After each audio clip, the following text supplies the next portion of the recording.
ইরানের অ্যারোস্পেস মিউজিয়ামে এক বিস্ময়কর প্রদর্শনী, যেখানে উন্মোচিত হল ইরানের সামরিক শক্তির মুকুটরত্ন, আধুনিক ড্রোন, মিসাইল ও প্রতিরক্ষা ব্যবস্থা। এই প্রদর্শনী শুধু ইরানের সামরিক সক্ষমতারই নয়, বরং মধ্যপ্রাচ্যের ভবিষ্যৎ সংঘাতের বার্তাও দিচ্ছে। সম্প্রতি ইরানের অ্যারোস্পেস মিউজিয়ামে আয়োজিত হয় এই বিশেষ প্রদর্শনী, যেখানে ফাতেহ মিসাইল এবং একাধিক ব্যালিস্টিক মিসাইল সহ অত্যাধুনিক ড্রোন এবং প্রতিরক্ষা ব্যবস্থার প্রদর্শনী ছিল। এসব প্রযুক্তি ইরানের প্রতিরক্ষা শক্তিকে নতুন উচ্চতায় নিয়ে গেছে। এই প্রদর্শনী ইসরায়েলের জন্য এক বিশেষ বার্তা বহন করছে। ইরানের উন্নত মিসাইল প্রযুক্তি শুধু প্রতিরক্ষা নয়, আক্রমণের ক্ষেত্রেও কতটা কার্যকর হতে পারে তা স্পষ্ট করে দিয়েছে। ইসরায়েলের গোয়েন্দা সংস্থাগুলো ইরানের এই উন্নতি নিয়ে উদ্বিগ্ন।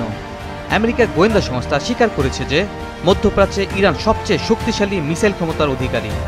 বিশেষজ্ঞদের মতে এই শক্তি ইসরায়েল এবং তার মিত্রদের জন্য একটি বড় চ্যালেঞ্জ হতে পারে। ইরানের প্রতিরক্ষা ক্ষেত্রে অগ্রগতি শুধু প্রদর্শনীর জন্য নয়, তারা আরও উন্নত মিসাইল এবং ড্রোন তৈরির প্রস্তুতি নিচ্ছে। ইরান স্পষ্ট বার্তা দিচ্ছে যে আঞ্চলিক নিরাপত্তার জন্য তারা প্রস্তুত।